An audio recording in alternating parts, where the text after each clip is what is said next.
All right, so here we are, obviously, in a coronavirus world. We're all living remotely, some more so than others, but if you're fortunate enough, you're still able to conduct business. Of course, not everyone is, and for those of you who are unemployed, out of work, I hope, first of all, my heart goes out to you, and I hope that the couple things, that the government checks get to you on time, and that this economy gets going and you get back to work.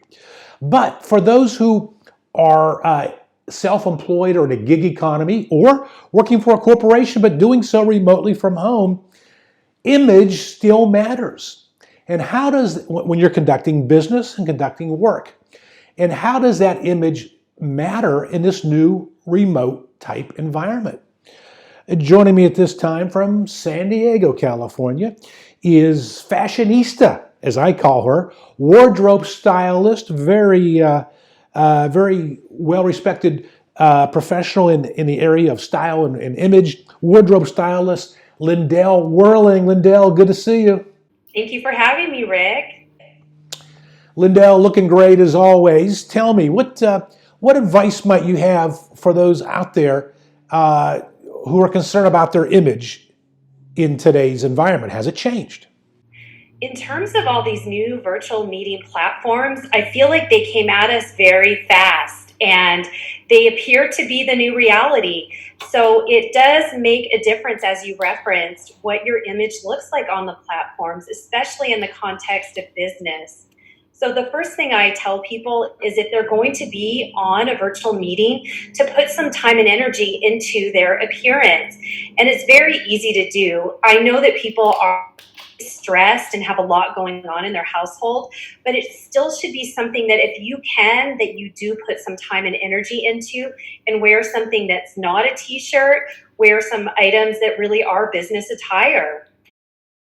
And the funny thing is, it's, as you say, it's a remote world. Put some time in it, put some energy into it.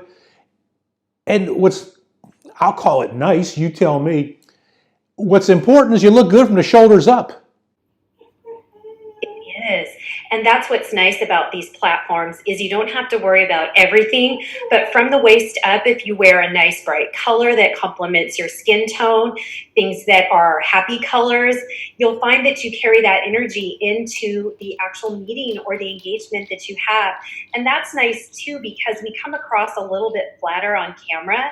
So setting up your environment so that you have good light, a good color, perhaps a solid color, less of the small prints and light colors, you'll find that you look better, and certainly that you'll feel better and perform better on the actual camera that's recording you.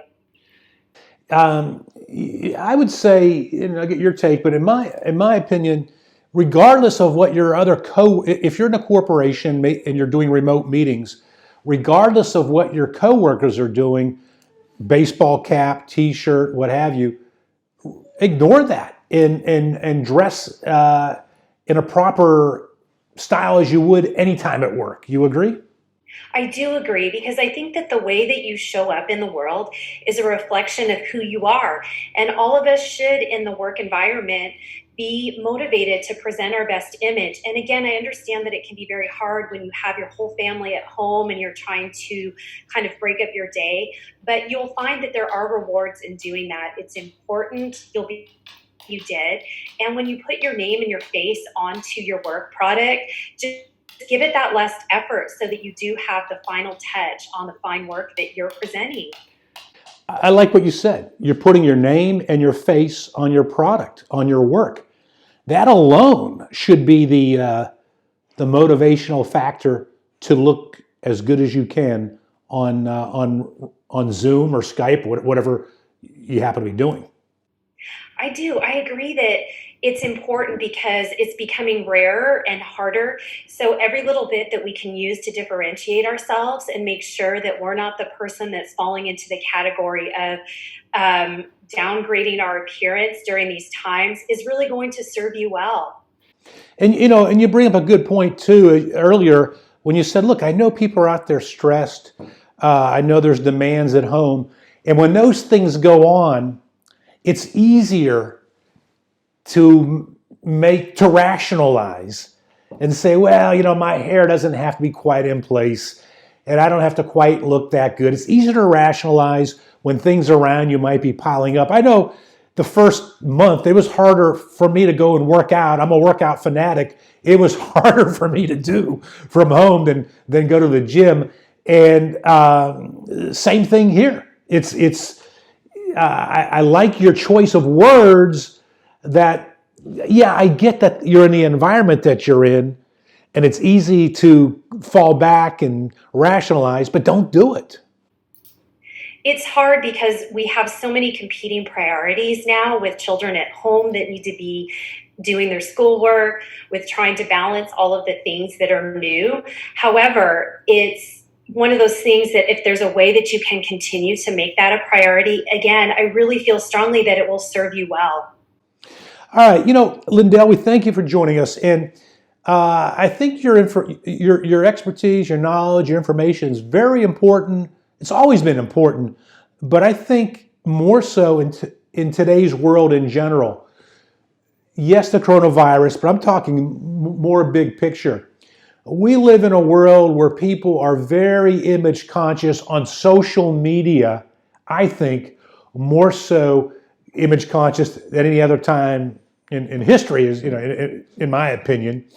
And you're going to be appearing on this show on a regular basis, wardrobe stylist.